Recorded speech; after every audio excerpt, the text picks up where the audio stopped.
analogías en torno a la Trinidad. Ese va a ser el tema que tenemos el día de hoy.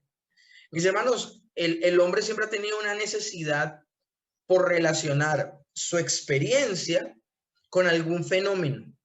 En este caso, como estamos estudiando teología, a veces el hombre que se centra a estudiar esta parte de la escritura, hablando particularmente de la doctrina de Dios, hay personas que se centran en el hecho de querer de alguna manera darle una analogía a lo que viene estudiando en la bendita palabra. Y por esa razón, a veces se le ha dado ciertas analogías al tema de la Trinidad y precisamente se las voy a mencionar, pero se las voy a mencionar no como que sean la panacea pues de este tema, sino vamos a ver cómo a veces en el afán de poner metáforas o de poner símiles, a veces podemos quedarnos cortos en lo grande que es la Trinidad y que no acepta esta clase de analogías. Las analogías que se han dado a la Trinidad son precisamente, por ejemplo, la del trébol, la de los 3 estados del agua o las 3 partes de un huevo. Son las analogías que a veces vemos que se pueden dar en repetidas oportunidades cuando estamos hablando acerca de la Trinidad. Y yo quiero explicárselas para que veamos los vacíos que hay en estas analogías. Entonces, como les menciono, a veces algunos han usado varias analogías derivadas de la naturaleza o de la experiencia humana para intentar explicar esta doctrina de la Trinidad. Ahora, aunque estas analogías, mis hermanos, nos dan de alguna manera alguna idea, puede ser más o menos general, y puedan ser útiles a nivel elemental para el entendimiento, vamos a darnos cuenta que al final del día resultan inadecuadas y equivocadas si reflexionamos más puntualmente cómo es que se hacen esas comparaciones. Por ejemplo, se compara a la Trinidad con un trébol. Dios es como un trébol que tiene 3 hojas, pero sin embargo, mis hermanos, es un solo trébol. No resulta la analogía con lo que es la Trinidad, porque resulta que cada hoja del trébol no es un trébol en sí, sencillamente es una hoja. Y no se puede decir entonces que cada hoja es plenamente un trébol. Entonces ahí se queda varada esa analogía. Ahora, algunos dicen que la Trinidad es como los estados del agua, las 3 formas del agua. Debemos tener en claro algo. La Trinidad, cuando hablamos de la Trinidad, y por eso decimos que es inadecuada la analogía del trébol, en las verdades y en la definición que hemos dado de la Trinidad, hemos dicho que Dios ha existido eternamente en 3 personas y que cada una de esas 3 personas es plenamente Dios. Y por eso la analogía del trébol no cabe en esa comparación. Ahora, se habla de las 3 formas del agua: líquido, gaseoso o sólido. Entonces, también es inadecuada esta analogía porque el agua nunca está en las 3 formas al mismo tiempo, como si la Trinidad existe eternamente en 3 personas. Ahora, cada una de ellas es plenamente Dios y solo hay un Dios. Las 3 formas del agua es inadecuada porque, primero, el agua nunca está en las 3 formas al mismo tiempo. Está o sólida, o líquida, o gaseosa.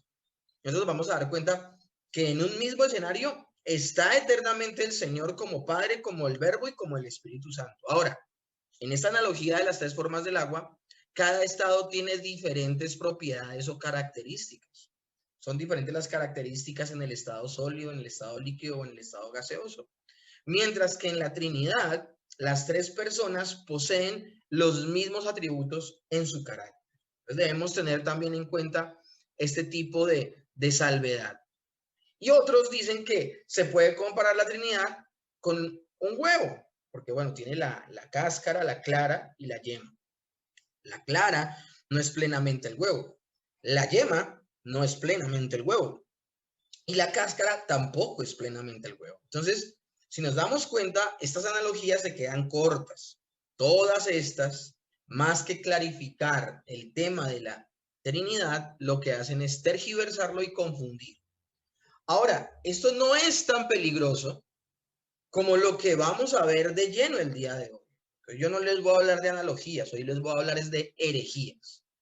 Y vamos a darnos cuenta cómo el hombre, en el afán de explicar lo que no se puede explicar, a veces, aún teólogos de mucho renombre, los he visto en aprietos, al tratar de explicar la Trinidad y tratar de conciliar esas tres definiciones que yo les he dicho a ustedes desde la semana pasada, que se las aprendan, las interioricen y no las olviden, de la definición de la Trinidad. Dios ha existido eternamente en tres personas, cada una de ellas es plenamente Dios y solo hay un Dios. Si al definir la Trinidad pasamos por alto cualquiera de estas tres verdades de este fenómeno teológico llamado en el carácter de Dios, en la persona de Dios, la Trinidad, estamos dando una pésima definición. Y he visto, como les he dicho, teólogos de mucho renombre, teólogos que toda la vida han estudiado, personas que los tengo en un muy alto concepto y que son maestros y mentores para mi vida, pero que de alguna manera caen en el error de exaltar uno de esos tres puntos por encima de los demás y se meten en un embrollo. Si no queremos caer en una herejía, no podemos perder de vista ninguna de estas tres verdades en la definición. Y eso es lo que vamos a ver hoy. El día de hoy vamos a ver cómo movimientos pseudocristianos, porque no se pueden llamar que sean movimientos cristianos, pseudocristianos, sectas, perdón, han enfatizado en uno o dos de los tres puntos y por esa razón han perdido de vista la verdad de las escrituras y han levantado así una herejía, han levantado así una herejía. Es interesante, mis hermanos, que en ninguna parte de la Biblia Dios a los autores bíblicos les da analogías para enseñar la verdad de la Santa Trinidad. O sea, no lo hacen, no lo vemos en ninguna parte, no lo vemos en ningún lugar. Y eso es importante tenerlo en cuenta porque entonces son esfuerzos inadecuados de parte del hombre para hacer algo en lo que el Señor no los llamó a hacer. ¿Y esto por qué lo hace Dios? Porque está más allá de nuestra capacidad de entendimiento. Por eso es que es un misterio. Mis hermanos, en la escritura hay tres misterios puntuales. Yo no voy a decir que la Biblia está llena de misterios. Nosotros vimos en este mismo seminario una doctrina en bibliología o doctrina de la Biblia. Vimos que la palabra de Dios es clara. Vimos la doctrina de la claridad o la perspicuidad de las escrituras. La Biblia es clara. La persona que se acerca y lee la Biblia la puede entender. Decía R.C. Sproul que lo difícil no era entender la Biblia, lo imposible era aceptarla sin la intervención del Espíritu Santo. Entonces, mis hermanos, debemos tener en cuenta que la palabra de Dios nos explica maravillosamente cada una de sus verdades, pero en la Biblia hay tres misterios y uno de ellos es la Trinidad. ¿Cómo pueden estas tres verdades existir en el Dios verdadero? Eso es un misterio. El otro misterio es la unión hipostática, cómo Dios puede ser al mismo tiempo hombre y Dios, el Señor Jesucristo. Y otro misterio es la soberanía de Dios y la responsabilidad humana. ¿Cómo pueden coexistir estas dos verdades de que Dios desde el principio, desde la eternidad pasada, el Señor decretó todo lo que iba a suceder, pero a pesar de eso el hombre es responsable de cada uno de sus actos? Son cosas que nosotros no vamos a poder comprender. Eso nace en la mente infinita de Dios y pues que una mente finita como la nuestra trate de entender cada aspecto de estas verdades, pues definitivamente los teólogos han llegado a la conclusión de que son misterios que de pronto en la gloria puede que se nos expliquen, pero aún yo creo que allá seguiremos teniendo una mente finita y nos será un poco difícil comprender ese misterio de la mente de Dios. Ahora, la Biblia no se desgasta en hacer analogías con la Trinidad. Ninguna analogía, entonces debo volver a recalcar, expresa adecuadamente lo que es la Trinidad.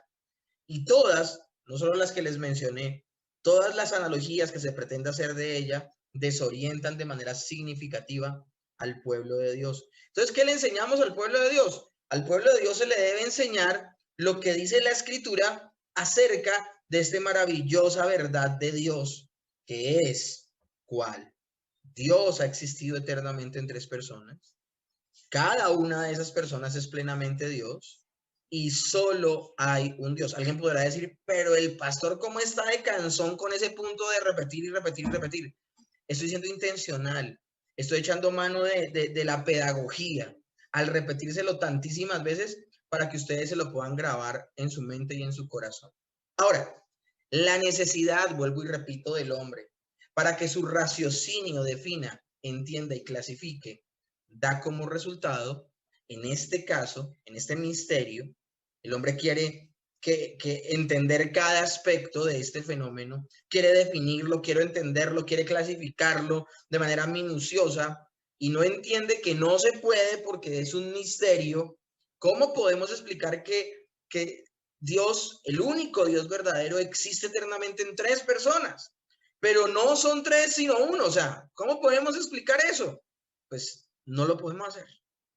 Entonces la gente ha echado mano de explicaciones o soluciones muy simples y caen por esa razón en las herejías.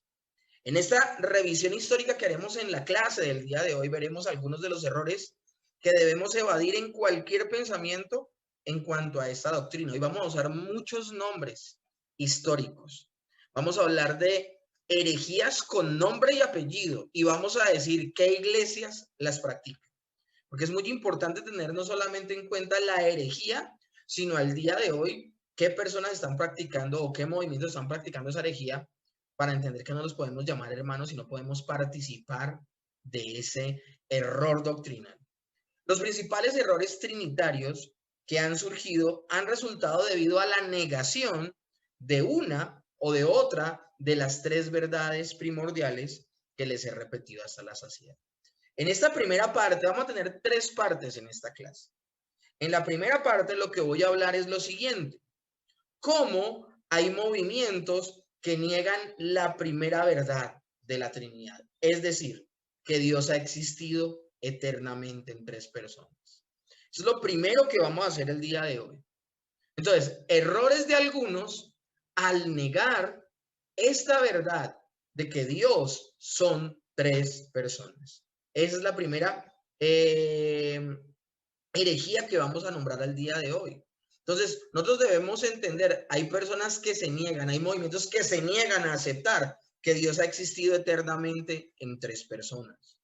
Ellos lo que dicen es, Dios no es tres personas, simplemente son nombres diferentes de una misma persona que actúa diferente en tiempos diferentes. Esto lo dijo un hombre llamado Sabelio en el 200 después de Cristo. Estamos hablando del tercer siglo, estamos hablando de una situación verdaderamente temprano en la iglesia que se presenta. Y lo que decía Sabelio es que Dios se había presentado con nombres diferentes en tiempos distintos. Y por eso en el Antiguo Testamento a Dios se le llamó el Padre. En el Nuevo Testamento se le llamó el Hijo. Y después del Pentecostés se le llamó Espíritu Santo. Esto suena atractivo.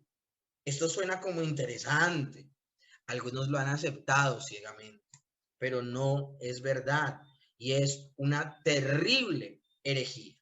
Una herejía que se ha llamado ya sea sabelianismo por su autor, por quien lo propuso, o también se le ha conocido como modalismo, porque el Señor, supuestamente Dios, se presentó de un modo en el Antiguo Testamento, de otro modo en el Nuevo Testamento y de otro modo luego del Pentecostés. La mayoría de teólogos conocen esta posición como el modalismo monárquico o monarquismo. Entonces, ¿quiénes son las personas que tienen esta posición? Cuando hablamos de monarquismo o hablamos de modalismo, ¿a qué secta nos estamos refiriendo? Bueno, hay una lista de cultos o movimientos no cristianos que lo practican. Ahora, antes de decirles cuáles son esos movimientos que lo practican, quiero hablarles de supuestamente los textos en los que estos movimientos heréticos se apoyan para decir que Dios no puede ser tres personas. Entonces, estos son textos donde los modalistas, ya quieran llamarlos así, o los sabelianos, o si quieren llamarlos los monarquistas, se apoyan. Juan 10:30 dice, yo y el Padre somos uno. Y Juan 14:9, el que me ha visto a mí, ha visto al Padre.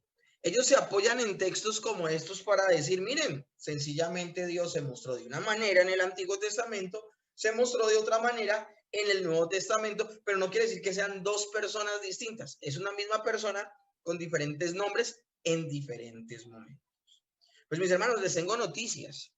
Cuando el Señor dice, yo y el Padre uno somos, se está refiriendo en este pasaje, en este texto particularmente en que son uno en propósito y uno en esencia, pero no está diciendo que absolutamente sean la misma persona. Ahora, Juan 14:9 dice, el que me ha visto a mí, ha visto al Padre. Y este pasaje no se está refiriendo a que está anulando la verdad de que ha existido eternamente en tres personas, sino que él en este pasaje, el Señor Jesús, está revelando plenamente a Dios Padre. En Cristo se revela Dios Padre.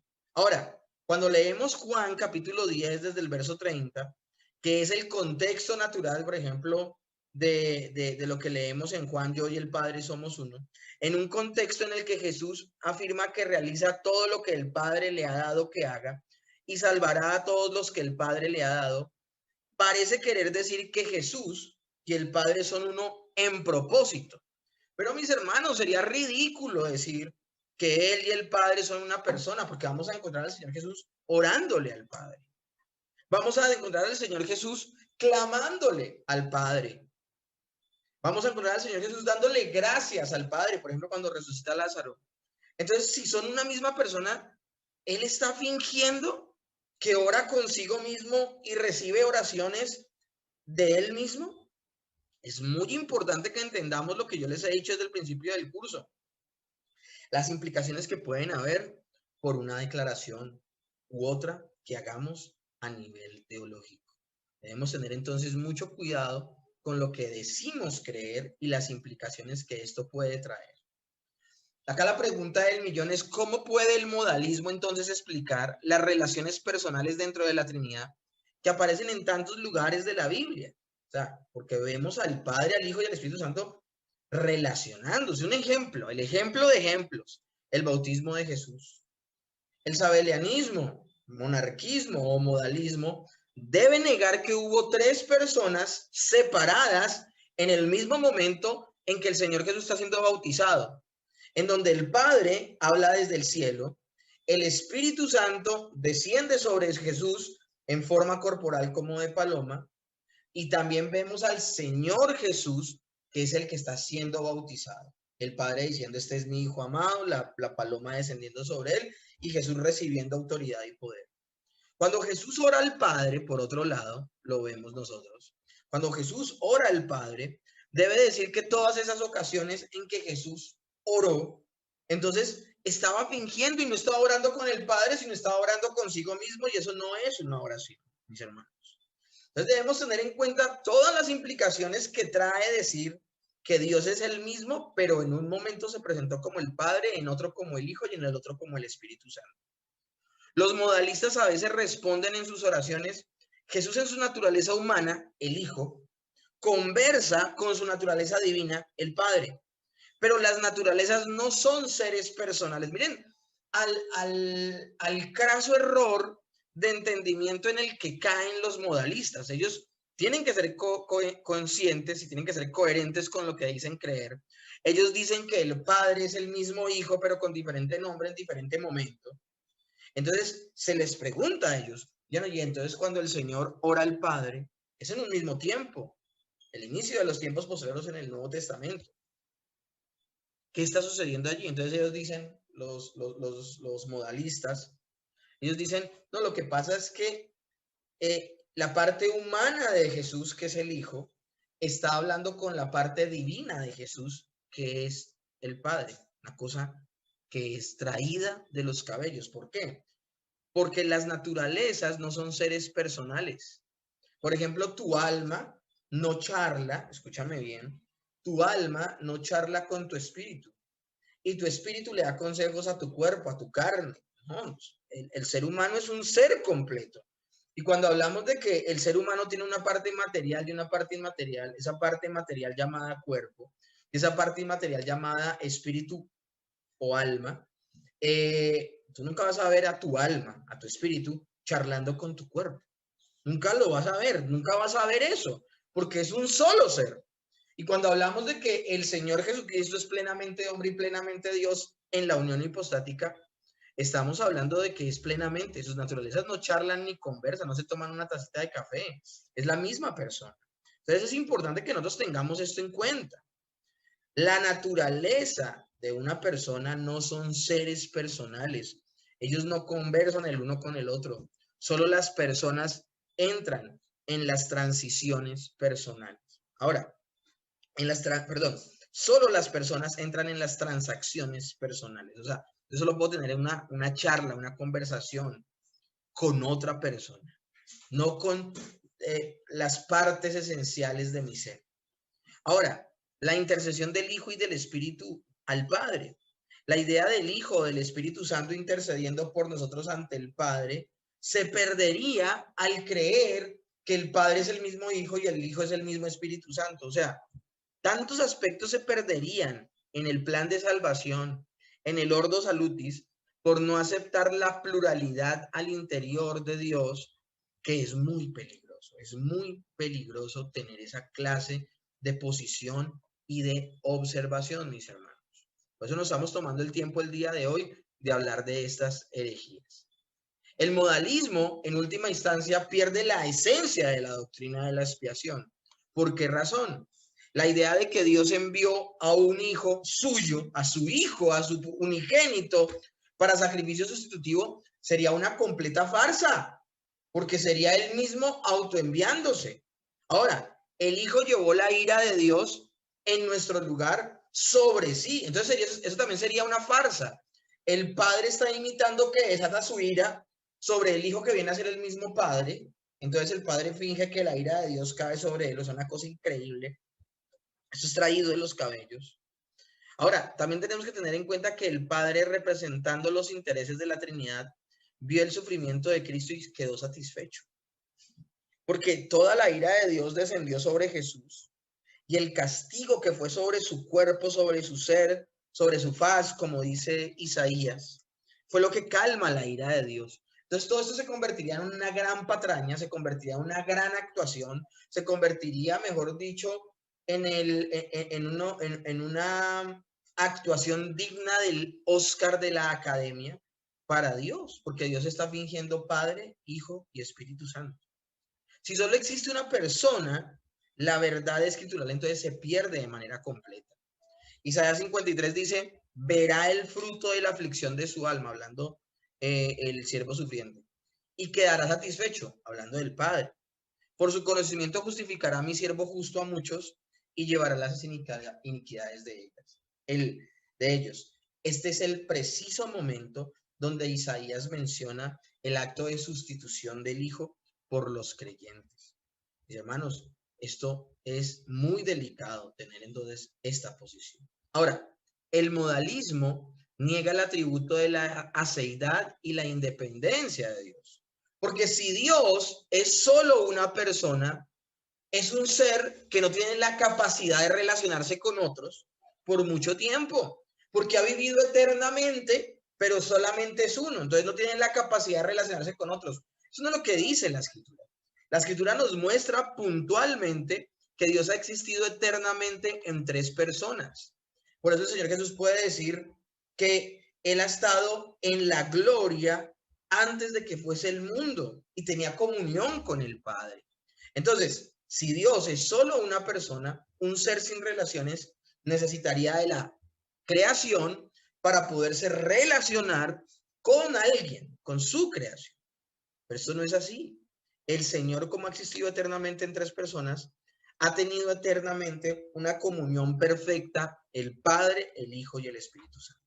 Eso lo vemos en Juan 17:5. Ahora pues, Padre, glorifícame tú al lado tuyo con aquella gloria que tuve contigo antes que el mundo fuese. El Señor Jesús está diciendo, antes de que el mundo fuese, yo estaba ahí contigo. con el Padre y teníamos comunión perfecta. Salmo 17:24 dice, Padre, aquellos que me has dado, quiero que donde yo estoy, también ellos estén conmigo, para que vean mi gloria que me has dado, porque me has amado desde antes de la fundación del mundo. Dios tenía la capacidad de amar al Hijo y amar al Espíritu Santo, como el Hijo tenía la capacidad de amar al Padre y al Espíritu Santo, y el Espíritu Santo tenía la habilidad de amar al Padre y al Hijo. Esto es una realidad al interior de Dios. Por eso estamos hablando de que no solamente el Señor perdería su aceidad o su independencia, sino que el Señor estaría aprendiendo. Imagínate, Él está aprendiendo a relacionarse entonces con las personas solo a partir de que hizo la creación. Tuvo que hacer la creación para Él poderse relacionar con su creación y tener esa capacidad de relacionarse con otros, o si no, antes no la tenía porque estaba solito. Entonces, eso es increíble, esto es impresionante y es muy delicado, tengámoslo en cuenta. Hablemos de las sectas que practican esta posición. La más popular de todas, la más popular iglesia de todos los modalistas es la Iglesia Pentecostal Unida. Estoy hablando hasta allí porque la Iglesia Pentecostal Unida tiene sedes en muchas partes del mundo. En muchas partes del mundo. Aquí se conoce como la Iglesia Pentecostal Unida de Colombia. Yo fui a la primera iglesia que fui, teniendo 17 años, fue a la primera iglesia que fui, no porque tenía el deseo de buscar a Dios, sino con pésimas motivaciones. Fui allá y nunca más volví. Fui a una reunión y no volví jamás. No por lo doctrinal, yo no había nacido, no, estaba muerto en mis delitos y pecados, no me interesaban las cosas de Dios. Y pues me llevaron a gancho ciego invitándome a conocer personas y bueno, finalmente no llenó mis expectativas y no volví. Pero entonces esta iglesia es muy conocida. Algunos de los dirigentes que formaron este grupo habían sido anteriormente obligados a salir de las asambleas de Dios, que sí son trinitarias. Cuando las asambleas decidieron insistir en una declaración trinitaria de fe para sus miembros en 1916. Imagínense, las asambleas de Dios quisieron hacer una declaración pública acerca de la Trinidad, donde aceptaban estas tres instancias, que Dios ha existido eternamente en tres personas, que cada una de ellas es eternamente Dios y que solo hay un Dios. Hubo personas que se timbraron al interior de las asambleas de Dios, dijeron, nosotros no creemos en esto, creemos que Dios ha existido siempre como Dios, pero se llamó en un tiempo el Padre, en otro tiempo el Hijo, en otro tiempo el Espíritu Santo. Es allí donde nace en 1916, luego de que ellos se separan de las asambleas de Dios, es que nace la Iglesia Pentecostal Unida. Creemos, dicen ellos, creemos en el único Dios viviente, eterno, infinito en poder, santo en naturaleza, atributos y propósito, que posee deidad absoluta e indivisible. Este único Dios verdadero se ha revelado él mismo como Padre, como Hijo en la redención y como Espíritu Santo por emanación. El único Dios verdadero, el Jehová del Antiguo Testamento, tomó en sí la forma de hombre y como el Hijo del Hombre nació de la Virgen María. Entonces, insiste que las personas deben ser bautizadas por esa razón solo en el nombre de Jesús. No en el nombre del Padre, no en el nombre del Hijo y del Espíritu Santo, sino solamente en el nombre de Jesús, quien finalmente es la imagen del Padre, es el mismo Padre para ellos. De allí que a estas congregaciones, pues obviamente ya estamos señalando puntualmente según las escrituras, no según lo que a mí me parece, sino según las escrituras, al negar esta primera verdad de ellos, de que Dios ha existido en tres personas, de que se niegan a bautizar a las personas en el nombre del Padre, del Hijo y del Espíritu Santo, como lo dijo el Señor Jesús en la gran comisión en Mateo capítulo 28. Por eso se ganaron la reputación de los Jesusolos. Los Jesusolos se les conoce a estas congregaciones. Ahora, vamos a hablar de la segunda verdad que se niega y se levantan otros movimientos al interior de la iglesia pretendiendo ser movimientos de sana doctrina, pero que sencillamente están exponiendo un poco de barbaridades. La segunda verdad que se va a negar entonces con estas posiciones heréticas es que cada una de estas personas es plenamente Dios. Es lo que se va empezar a poner en tela de juicio en esta segunda parte de la clase del día de hoy.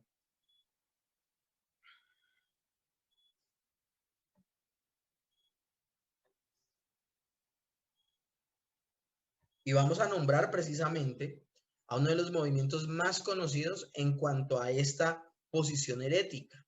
¿Quiénes son? Los testigos de Jehová. Ahora, las personas que vamos a mencionar en esta segunda herejía son los movimientos o personas que no creen que el Espíritu Santo es Dios y que no creen que Jesús es Dios. Quien comienza con este movimiento herético es Arrio. Él tuvo una fuerte lucha con Atanasio y casi convence a la iglesia de su momento. Lo que pasa es que las puertas del Hades no prevalecerán en contra de la iglesia y no se van a torcer todas las personas al interior de la iglesia con una herejía. Entonces el Señor siempre se hace reservado un remanente escogido por gracia. Hubo un momento donde en bloque casi toda la iglesia creyeron a las herejías de Arrio, pero se levanta alguien como Atanasio y defiende con todo su corazón la Trinidad. Y bueno, hoy gozamos de este dogma, gozamos de esta doctrina que es tan importante. Pero lo que hizo en un principio Arrio, al día de hoy lo han continuado los testigos de Jehová. Y es que ellos no aceptan, los arrianistas, se les va a conocer por ese nombre, por Arrio. El arrianismo niega la plena deidad del Hijo y del Espíritu Santo. Ellos no creen que cada persona es plenamente Dios. Otra solución simplista por no poder entenderla plenamente. Arrio fue un obispo de Alejandría, África, en el siglo IV, imagínense. Y miren las declaraciones que él hacía acerca de esta verdad de las Escrituras, como lo es la Trinidad. Dios Padre en cierto momento creó al Hijo y antes de ese tiempo el Hijo no existía ni tampoco el Espíritu Santo. Entonces, Arrio está diciendo que Jesús es un ser creado, no que es el creador, como dice Juan 1 y 2, todas las cosas por él fueron hechas y sin él nada de lo que ha sido hecho fue hecho. Así ve Juan a nuestro Señor Jesucristo. ¿Cómo ve Arrio a nuestro Señor Jesucristo desdibujando toda la escritura? Que sencillamente él no es un ser eterno que ha existido siempre, sino que en un momento definido el Padre lo crea. Dicen también, Arrio, se puede decir que el Hijo es como el Padre o similar al Padre en la naturaleza, pero no se puede decir que sea de la misma naturaleza como el Padre. Por eso para Arrio, el Hijo no posee todos los atributos divinos. Ahora, esto sería un problema tremendísimo a la hora de él ofrecerse como sacrificio pleno y perfecto que calme la ira de Dios. Textos entonces donde se apoyan estas personas para decir esto. Permítame que están fallando esto acá y se me están pasando las diapositivas.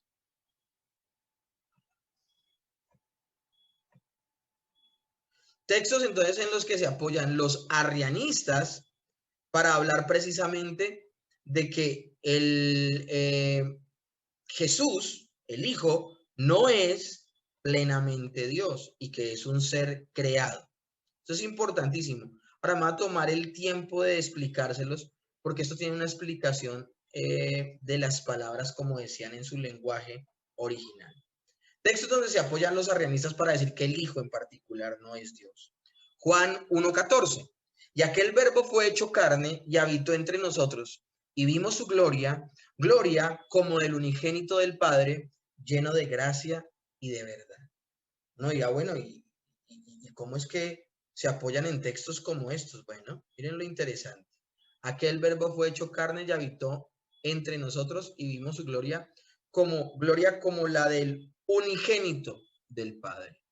Por mucho tiempo, mis hermanos, la palabra unigénito se tradujo como monógenes, monógenes. Y esta palabra monógenes viene de otra palabra que es monogenao. Mono, que significa único, y genao, que significa engendrado. Los arrianistas se cogen de esta palabra para decir que el Señor Jesús fue el primero en ser creado de toda la creación y que por esa razón además se le atribuye como el título de primogénito, por haber nacido, por haber sido creado de primeros. Ahora, eso es una traducción completamente terrible, porque monógenos no significa único engendrado, sino significa único en su clase, porque no viene de monogenao, sino de monógenos. Mono de uno y genos, que significa clase. Esto es importantísimo, mis hermanos. Juan 3:16 dice, porque de tal manera amó Dios al mundo, que ha dado a su Hijo unigénito, para que todo aquel que en él cree no se pierda, mas tenga vida eterna. El mismo pasaje de Juan 3:16 está haciendo una diferencia garrafal entre un hijo natural de Dios, como es el Señor Jesucristo, y los hijos que somos nosotros por adopción. O sea, nunca nosotros somos hijos naturales de Dios, sino somos hijos por adopción por el estar en Cristo. Mientras que Jesús comparte con el Padre todo, porque es su hijo natural. Y cuando digo que comparte todo, es que comparte también su propia naturaleza. Y si Dios es el Padre, Dios Hijo también, el Hijo también es Dios. Eso es importantísimo que lo tengamos claro.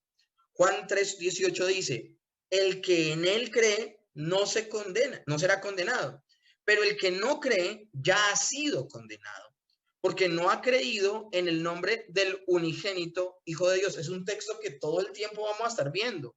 Una palabra que era importante traducir correctamente porque todo el tiempo lo íbamos a estar mencionando. Y primera de Juan 4:9 dice, en esto se mostró el amor de Dios para con nosotros, en que Dios envió a su Hijo unigénito al mundo para que vivamos por él. Mis hermanos, si esta palabra en un principio hubiese significado lo que para muchos significó en un momento, el primer engendrado o el único engendrado, tendríamos problemas categóricos con la doctrina precisamente de la Trinidad y que Jesús, el Hijo, es Dios. Si Cristo es el unigénito, quiere decir entonces que fue engendrado por parte de Dios. Y ellos razonan, escúchenme bien, Dios el Padre lo ha engendrado, lo ha creado. Y eso debe querer decir que Dios Padre le dio la existencia. O sea, el Hijo no sería eterno. Y yo les he dicho a ustedes que cuando se pierde uno de los atributos en Dios, Dios deja de ser Dios. Entonces, si al Hijo se le quita el atributo de eternidad, porque en un momento fue creado, en un instante él no estuvo, pero en otro instante ya estuvo, eso quiere decir que él tuvo un principio. Y esto es grave, mis hermanos, porque los únicos que tenemos principio somos los que hacemos parte de la creación. Esto es importantísimo que lo tengamos en cuenta. Los testigos de Jehová no ven a Jesús como Dios. Y si una persona no renuncia a esa mentira, a esa herejía, se va a perder. La iglesia primitiva entendió con una convicción muy fuerte que muchos, porque acuérdense, voy a leerles este enunciado, pero quiero que recuerden una cosa. Recuerden que por mucho tiempo la iglesia coexistió con esta traducción de monogenado, perdón, de único o primero en ser creado, por mucho tiempo. La iglesia coexistió con esta explicación de esa palabra unigénito por mucho tiempo. Pero ¿saben qué es lo interesante? Que a pesar de que vivieron por mucho tiempo con esa traducción y con esa forma de verlo, ellos, la iglesia primitiva, en una convicción muy fuerte, que muchos otros pasajes mostraron que Cristo era plena y completamente Dios, concluyeron que lo que sea que signifique unigénito significa cualquier cosa menos que el Señor Jesús fue creado. Entonces, hay palabras que de pronto le tomaron un tiempo cronológico más para que la crítica textual les diera definitivamente una verdadera traducción correcta, una traducción correcta. Pero mientras eso sucedía, la misma iglesia vio evidencias en otros pasajes donde se hablaba de una deidad dentro de Dios mismo, que había una pluralidad en Dios, que ellos no podían negar la situación de que el Hijo fuese Dios también. Y por esa razón no aceptaron esta posición de que el Hijo es un ser creado. Nosotros ya tenemos por qué tener, ya no tenemos por qué tener esa lucha que tuvo, por ejemplo, Arrio y que tuvo Atanasio tan fuerte, porque nosotros ya no tenemos el término monogenado, sino monógenos, único en su clase. Y es una expresión similar a la que el autor de Hebreos nos da en este texto en particular. Mire, Hebreos 1 del 1 al 3, que yo se los he leído varias veces porque habla precisamente de la forma en que está hablando al día de hoy nuestro Dios. Dios, habiendo hablado de muchas veces y de muchas maneras en otros tiempos a los padres por los profetas, en estos postreros días nos ha hablado por el Hijo, a quien constituyó heredero de todo y por quien asimismo hizo el universo, el cual, siendo el resplandor de su gloria y la imagen misma de su sustancia. Miren cómo el autor de Hebreos, en los primeros 3 versículos, cómo le presenta a la iglesia que está pues en la diáspora y en todos esos lugares, cómo el autor de Hebreos le habla a estos hebreos y les presenta al Señor Jesucristo diciendo que Él es quien asimismo creó el universo. ¿Cómo, mis hermanos, el Hijo puede ser parte de la creación si Él mismo en muchos pasajes dice que fue quien la creó? Entonces debemos tener en cuenta esto, las implicaciones que traería. Ahora, el concilio de Nicea, en el 325 después de Cristo, afirmó lo siguiente. Eso es un concilio que se hace y queda como se sienta como un acta a los acuerdos que llega la iglesia y a lo que va a creer la iglesia y a lo que no va a creer. En ese concilio del 323 antes de Cristo, dice lo siguiente: creemos en un Dios Padre Todopoderoso, hacedor de todas las cosas visibles e invisibles, y en un Señor Jesucristo, Hijo de Dios, engendrado del Padre, el unigénito, es decir, de la esencia del Padre, Dios de Dios, luz de luz, el mismo Dios del mismo Dios. Miren esta parte, usan el término monogenado, engendrado, pero hacen una aclaración, no hecho, pues es de una sustancia, que significa la palabra homoousios, con el Padre. Dice, engendrado, mas no hecho, es decir, no tuvo un principio, pues es de una misma sustancia eterna del Padre. Esto es importantísimo, mis hermanos, porque esta palabra, una misma sustancia, o la palabra homoousios, se convirtió en la palabra clave de la fe y de esta controversia. Dios también tiene otro atributo que es importantísimo y es el de la inmutabilidad. Dios no cambia. Pero la premisa de precisamente de este movimiento, como es el modal, como es el de quitarle la divinidad al Señor, de quitarle la divinidad al Señor, es tremendo, mis hermanos, porque nosotros por un lado no podemos llamar a estas personas hermanos, no podemos aceptar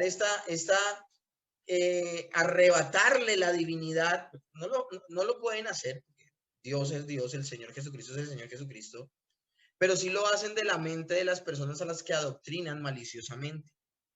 Es muy triste uno estarle compartiendo a un grupo de testigos de Jehová y hablándoles, y ellos solo te escuchan hasta que se dice que Jesús es Dios. Ahora, para predicar correctamente el Evangelio, tengo la obligación, la responsabilidad de decir que Jesús es Dios, porque es la única manera de aceptar esta salvación tan grande. El único que podía morir por nosotros, por las personas que creen, solamente el único que podía morir y tener ese sacrificio perfecto, era uno que tuviese esa doble naturaleza, la humana y la divina, esta unión hipostática.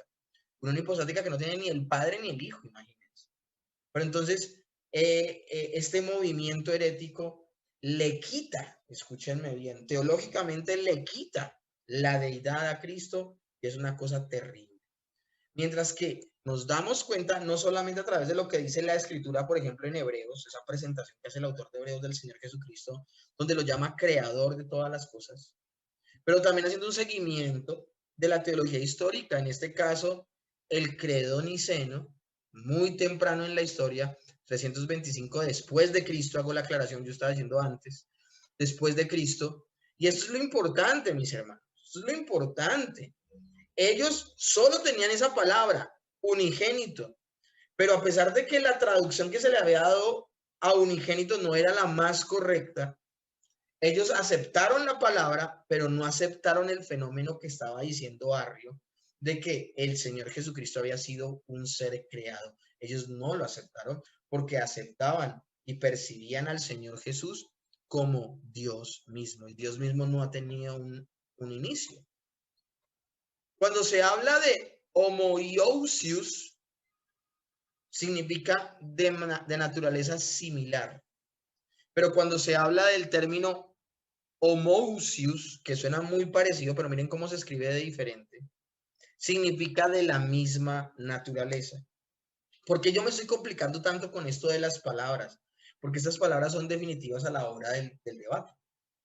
Arrio decía que aceptaba la palabra homoiousios, mas no la palabra homousios. Es decir, Arrio aceptaba que el Señor Jesucristo podía ser de una naturaleza similar al del Padre, pero no igual. Pero él no podía aceptar que la misma esencia del Padre estuviese en el Hijo. No lo podía aceptar porque para él el Hijo no era Dios. Algunos se han preguntado lo siguiente: ¿podría algo ser más necio que discutir por una sola letra en una palabra? Pero la diferencia entre las dos palabras, así sea solo de una letra y de sus posiciones, es profunda y definitiva en el debate, porque una cosa muy diferente es decir de naturaleza similar a decir de la misma naturaleza. Otro pasaje donde se apoyaba entonces también los arrianistas, o en este caso Arrio, es Colosenses 1:15. Él es la imagen del Dios invisible, el primogénito de toda creación. Entonces, ahora la excusa que usan los arrianistas es que al llamarlo primogénito, significa que fue el primero en ser creado y por ello nacer. Por eso se le llama primogénito a Jesús, porque obligatoriamente debió haber nacido.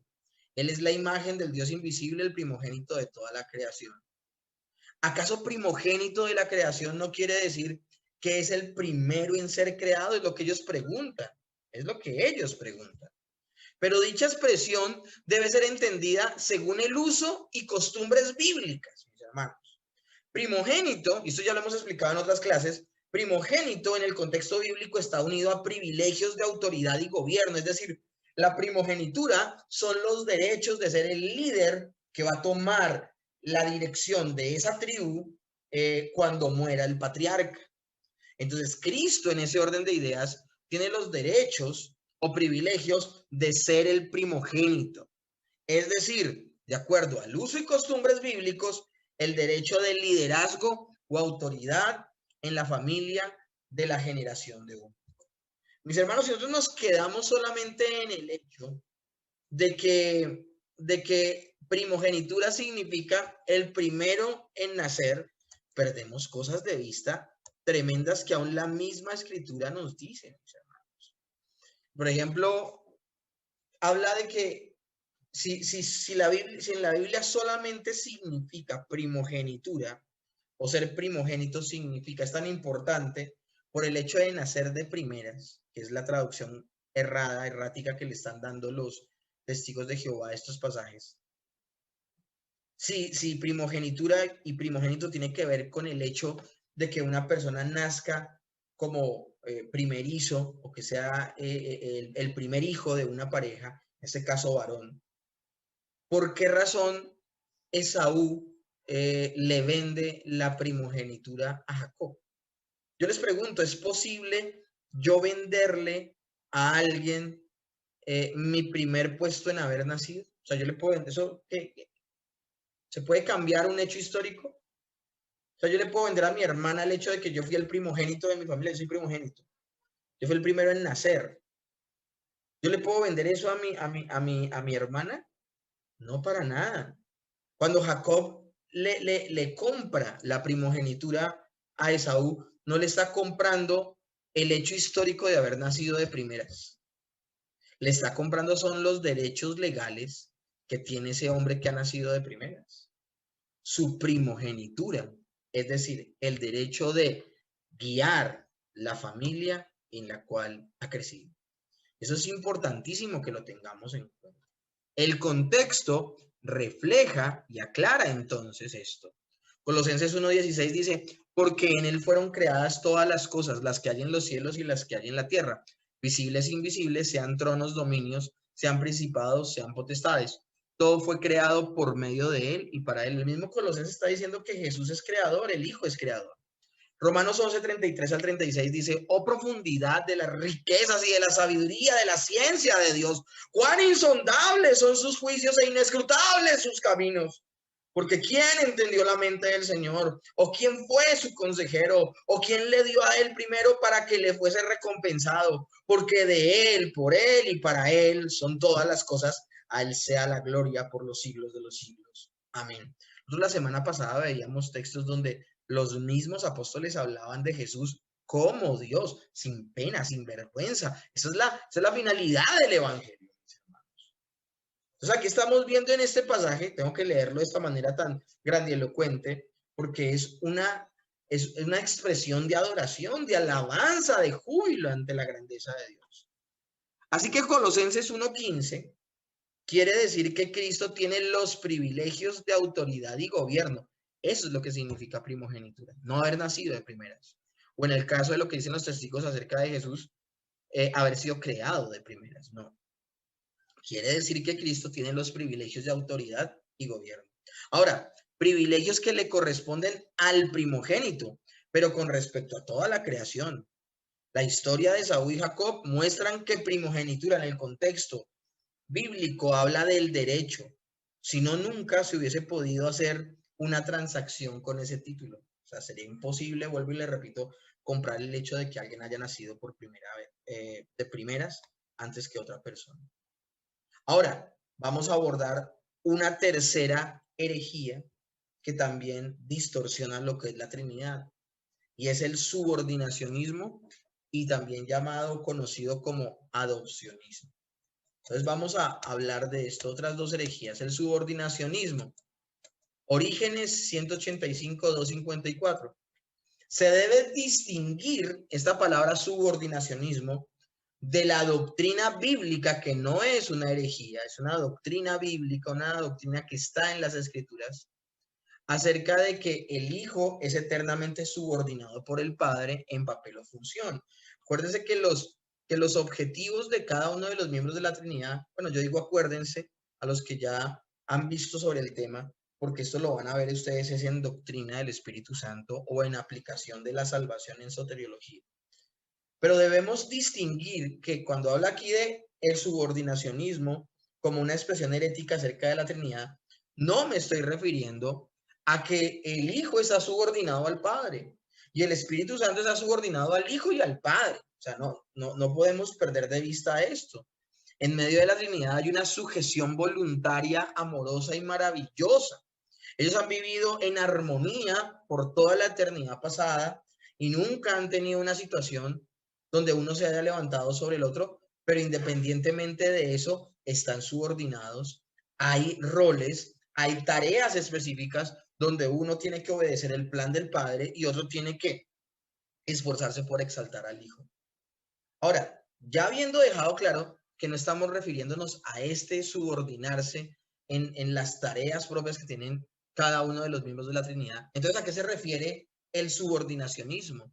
¿Qué es lo que dijeron en su momento los teólogos al respecto? Si esta verdad, sin esta verdad que les he nombrado de la subordinación del Hijo ante el Padre y del Espíritu Santo al Hijo y al Padre, no podríamos ver desarrollada la doctrina de la salvación. Cada uno de ellos tiene una labor maravillosa y en esta misma materia vamos a ver eso, bien interesante. Pero, mis hermanos, volvamos entonces a lo que sí significa subordinacionismo como herejía, como fenómeno herético. Bueno, el subordinacionismo sostenía que el Hijo era eterno, no creado y divino. Súper bien hasta allí. El Hijo es soberano, es eterno, no es creado, es divino. Súper bien, va muy bien. ¿Cuál herejía? Pero viene el pero con todo no igual al Padre en cero atributos. El Hijo era inferior o subordinado en ser a Dios Padre. Mis hermanos, y el subordinacionismo como que llega un poquito más lejos. Sostenía que el Hijo era eterno, sostenía que no era creado, sostenía que era divino, pero no llega hasta donde debe llegar. ¿Por qué? Porque dice, con todo y demás, sigue siendo diferente, inferior al Padre. Y ahí tenemos un problema. Y vamos a ver otra posición el día de hoy que se llama adopcionismo. Entonces recuerden, hemos visto varias posiciones el día de hoy. ¿Qué es esto del adopcionismo? Es el concepto de que Jesús vivió como un hombre ordinario hasta su bautismo, pero que Dios adoptó a Jesús como su hijo y le confirió poderes sobrenaturales. Los adopcionistas no consideran a Jesús ni siquiera como un ser celestial como los arrianos. Muchos en tiempos modernos piensan que Jesús es un gran hombre, alguien a quien Dios concedió poderes de manera especial, pero que realmente no era un ser divino, que carecía en la categoría, caería, perdón, en la categoría de adopcionistas todos aquellos que hablan del Señor como un buen estadista, un buen maestro, un buen filósofo, un buen ejemplo a seguir como líder, un ejemplo a seguir a nivel moral, pero no llegan a lo que verdaderamente es el Señor Jesús, el Cordero de Dios que quita el pecado del mundo, y la única manera es que fuera completamente, plenamente hombre y plenamente Dios. Y finalmente el día de hoy llegamos a la negación de la tercera verdad, de que existe solo un Dios. Y aquí tenemos que hablar nosotros de un fenómeno, de una herejía conocida como el politeísmo, el adorar a muchos dioses, a varios dioses en este caso. Porque en este caso no estamos hablando de dioses sin límite y sin final como puede suceder en la India. En la India, en una pequeña concentración de tierra, pueden haber 2000 religiones distintas. Eso sí que es llevar a la máxima expresión del término politeísmo. Tener muchas, miles de deidades, formas de acercarse a Dios, de no ver solo un Dios, sino tener un Dios para cada cosa. Los hindúes adoran a las ratas, adoran a las vacas, adoran a todos los animales, o sea, adoran a la creación y aún a ciertos hombres supuestamente sabios. Pero acá estamos hablando no de un politeísmo en ese extremo como el que vemos en la India, sino estamos hablando de un simple, pero peligrosísimo, triteísmo. Del griego tres, del griego también, cuando hablamos treis como tres, y teos de Dios. Entonces, el triteísmo significa tres dioses. El triteísmo es la creencia en tres divinidades o en tres principios divinos. Dentro de los principales pueblos que son triteístas se destacan los babilónicos, los chinos y los egipcios. Entre seres que adoran, pues que son partes de la creación, el sol, la luna, el supuesto hijo de ellos, identificado como el mismo sol, bueno, una cosa traída de los cabellos. Si hay personas que por un lado dicen, no, solo tenemos un Dios y ese Dios ha tomado formas distintas, modalismo, ahora tenemos la contraparte. No, Dios ha existido eternamente en tres personas y son en realidad tres personas, no uno, tres personas. Entonces acá vamos al otro, al otro lado de la balanza y de la exageración. Ahora, ¿quiénes tienen esta posición triteísta? Que es otra solución simplista que niega la tercera verdad de que Dios ha existido en tres personas, cada una de ellas es plenamente Dios y solo hay un Dios. El triteísmo niega esta verdad de que exista un solo Dios, la niega por completo. Un movimiento que es conocido por seguir esta clase de doctrinas son los mormones. Ellos precisamente dicen que Dios existe en estas tres personas, pero que son tres personas distintas y no es un solo Dios. Ahora, cuando se lleva a la máxima expresión esto de que las tres personas son tan distintas que son diferentes, estamos perdiendo de vista el atributo de la indivisibilidad de Dios, que es que Dios no se puede separar, que Dios es indivisible, Yo les he dicho a ustedes que ni siquiera en nuestra mente o corazón, mucho menos en nuestra teología, separemos a Dios. Es maravilloso cómo en los textos escriturales vemos que hay personas que está actuando el Espíritu Santo en sus vidas mientras predican, pero cuando el autor bíblico habla de estos personajes, como es el caso de Noé que estaba predicando, se le llama pregonero de justicia, mientras él está predicando, el autor dice que estaba predicando con el Espíritu de Cristo, no dice con el Espíritu Santo, con el Espíritu de Cristo. Pero está bien dicho, está bien la expresión, porque donde está presente el Padre está el Hijo y el Espíritu Santo. Y la labor es de todos los tres, o sea, esto es maravilloso. Entonces, lastimosamente el triteísmo pierde de vista esa tercera instancia de nuestra definición que es tan importante, que solo hay un Dios. Dios es un ser indivisible, no podemos separarlo. El cristianismo condenó todas estas herejías que les acabo de nombrar, todas las ha condenado. Entonces tenemos que tener en cuenta, ¿y dónde lo hizo? En el concilio de Nicea y en el concilio de Constantinopla, años 325 y 381 respectivamente. ¿Por qué me he vuelto tan repetitivo con la definición de Trinidad? Para que podamos identificar en dónde cae cada una de estas herejías. Negar que hay un solo Dios, es decir, solamente que son tres personas y cada persona es plenamente Dios. Sería entonces afirmar que tenemos tres dioses. Los mormones creen que el Padre, el Hijo y el Espíritu Santo son tres dioses separados sin unidad de esencia. Muchos evangélicos, lastimosamente, al día de hoy, sin intención, tienden a una noción triteísta de Dios, reconociendo las personalidades distintas del Padre, del Hijo y del Espíritu Santo, pero rara vez dándose cuenta de la unidad de Dios como un ser indivisible. ¿A qué me estoy refiriendo? Muchas personas que no gozan de una teología bíblica siempre tienden a separar a Dios. Bueno, ¿y eso quién lo hace? ¿Esto cómo ocurre? ¿Yo a quién le oro? O sea, cosas como ese tipo, tratar de dividir a Dios. El Señor nuestro Dios, el Señor uno es. Esas son las tres verdades, mis hermanos, que tenemos enfrente nuestro acerca de la Trinidad.